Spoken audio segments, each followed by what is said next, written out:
So the administrative service side, so it's basically a non-co-employed model where we're handling Ben admin for them, and then obviously we have the traditional PEO product in play as well. So again, it's one of those things where you can bounce back and forth. So either you start there and graduate, or you graduate go in the other direction, right? Because sometimes if they grow big enough, they may grow out of that model if they're 150 or 200. Self-funding on the Yeah. level funding, Yeah. you go ASO, very similar format for PEO. Yeah, and under the ASO model, the client is reporting taxes under their FEIN number. Just under the PEO co-employment model, they're actually processing taxes under the FEIN number of the PEO company.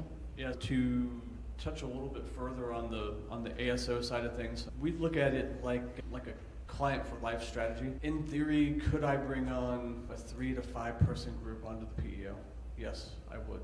Do I feel good about it? Not really, because the ROI isn't necessarily going to be there.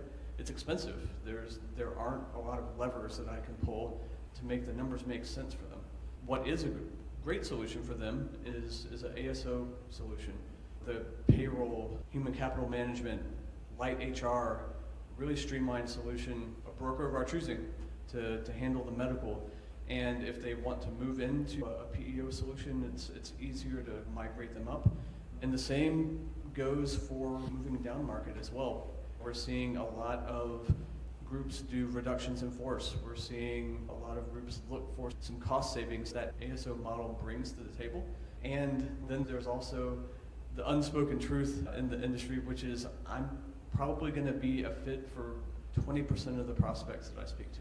Not everybody is a PEO fit, and not everybody that wants a PEO is an Insperity fit. Great referral partner for TriNet, great referral partner for brokers, because that other 80% still needs a solution. I think the real trend in the industry is that client for life mentality that is making us all more friends than enemies. You know, there's a couple of big trends that I've seen throughout my career, and I've been in the PEO space for 28 years. The first one is market penetration. Right now, PEOs represent about 17% of employers between 10 and 99 employees. And that number has gone up significantly over the years. You can go down the street, look at any office building, and reasonably guess there are probably a bunch of companies there that are using PEOs. And that goes back to just awareness of PEO solutions. Because we're not all about insurance. We're about providing an integrated solution to help companies operate more effectively, more efficiently, hire better employees and retain them, to make their lives easier, to reduce the liabilities that they face as an employer. There's a whole multitude of reasons why companies use PEOs, and they go far beyond just insurance. It makes things easier. Look, I agree it's not the right fit for every company out there. But there are companies from all walks of life, no matter the industry or even size, that use PEOs. The second thing is technology. The role that technology plays, it actually is one of the top 3 buying criteria for most decision makers in terms of using PEOs. And the industry has evolved from way back when you would pick up the phone and phone in payroll or fax in a payroll worksheet, to where now there's very robust technology. It's employee facing, so employees have self-service access. A lot of PEO platforms have integration with other modules, whether it's applicant tracking, performance management, advanced timekeeping, expense management, so on and so forth. It provides more value to an employer, and it helps them operate more efficiently. Think about it. Would you rather operate out of a single platform, or have a half a dozen different platforms that you have to piecemeal together and manage, and when things don't work right, you've got different vendors pointing fingers at each other. But technology plays a huge role, and especially for smaller companies that have growth plans. Going back to COVID caught a lot of employers with their pants down, because overnight, you were forced to have to support a remote workforce, like it or not. Some employers had the technology and the tools and resources in place, and a lot didn't. So technology and overall awareness, and that goes back to the insurance community as a whole. I would tell you that 20 years ago, there weren't a whole lot of referrals coming to PEOs from insurance brokers. Well, a lot of people felt that we were true competitors. We were evil in taking business away, but as they grew to understand how we fit into the mix, and the fact is, most PEOs are not going to try to compete against you. They want to work with you. Many will support the products that you have in force. Many will also refer business to you because PEO health plans are not the right fit for every employee. Exactly. And I would tell you, we do a lot of brokering with our referral partners, whether it's level funded plans or otherwise, and I know that's one of the agenda items here. But those are some of the changes that I've seen over the years. You bring up administrative services only, and when we had a little pre-meeting, I said, you better be careful when you say that in Atlanta. They may think it's Atlanta Symphony Orchestra when you say that. Adams Keegan, we're all about choices and options.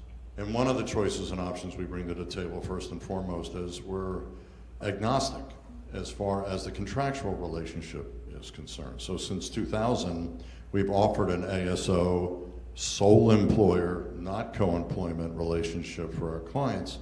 And we also offer a co-employment relationship that includes our workers' comp, if our workers' comp is competitive. And it also includes state unemployment in those states that will allow a PEO to be the employer of record as far as the state unemployment is concerned for Department of Labor. When I joined this business in 1995, there were about 6 states that didn't allow a PEO to have their own SUTA account. Now there's about 20. In the Southeast, it was South Carolina and Kentucky. Nevertheless, we allow our clients to be on an ASO contract. Typically, and according to an APO, the average size of a PEO client is anywhere between 15 to 45 employees. Tipping point that we see typically is around 75 employees. And then most of the larger clients that we have are on an ASO model because they don't need the medical benefits. They have their own plan. They just need the help on the technology side and the HR consulting side, consolidation, integration that's been mentioned here many times. It's all about choices and options. Does your client need an ASO where they don't have to co-employ, or do they need a PEO? And there's some financial opportunities behind an ASO that may not be realized under a PEO with respect to FICA Medicare, the employer portion of FICA Medicare. And that's what I call PEO 301. And even in a PEO relationship with Adams Keegan, our clients, we base their FICA Medicare, their half of FICA Medicare on gross wages. Whereas a sole employer, you would base it on taxable wages, which is gross wages minus the welfare benefit pre-tax deduction. So that's a little PEO 301 for you when you're looking at that. Nevertheless, you got to be aware of those types of things that are out there on an ASO side. As far as just the general outsourcing is concerned, we're just seeing there's a lot more pickup in companies that have more than 1,500 to 2,000 employees as well, to even 5,000. My largest client had 10,000 employees. That was that was not PEO. It was all, as Robert had said, that was all more software driven for some of the things we can do in software. So just be aware of that you do have choices and options that are out there that's available. So we're talking about SUTA, which is your state unemployment taxes, and this is a great segment to just talk about taxes, because oftentimes when companies are going to switch PEO, it's not January where it's a clean tax year. So if they're changing throughout the year, they're going to have some tax implications as far as the restart of FICA and SUTA, which is your state unemployment tax. So if you guys can just talk about how your company handles when a company's starting mid-year, how do you handle those tax restarts for your clients? And No, that's great, because it is mid-year, and I keep bringing up Total Source, and we're just going to keep pounding away. No, I'm kidding. But nevertheless, if you do start one in June, obviously in the states that the PEO has their own state unemployment account, you've got to restart that. That's up to the state. As far as FICA, Medicare, and FUTA is concerned, you don't necessarily have to restart those. Those can continue out for the remainder of the year. Now, there's case law against paychecks in Florida that dates back about 12 years that codifies that relationship. Certified PEOs also have the opportunity to do that as well. So it all depends on the PEO you're working with, whether they will or will not. Adams Keegan will continue those FICA Medicare, so you don't have to restart that. But state unemployment, you've got to be careful of the states you're in and ask the right question. say, okay, is Adams Keegan the employer of record administratively under a PEO in Georgia? The answer is yes. So in June, for example, they would need to restart those 9,500 in Georgia wages that are subject to SUTA till the end of the year. Where in another state, like Pennsylvania, where I'm from, it's a client state. The state does not allow a PEO to have it, so whatever that PEO account is would continue out as well. Susanna Martinez here, your PEO advocate, fighting to maximize your benefits without overpaying in PEO fees. If you like my content, please hit the like button and subscribe or comment below.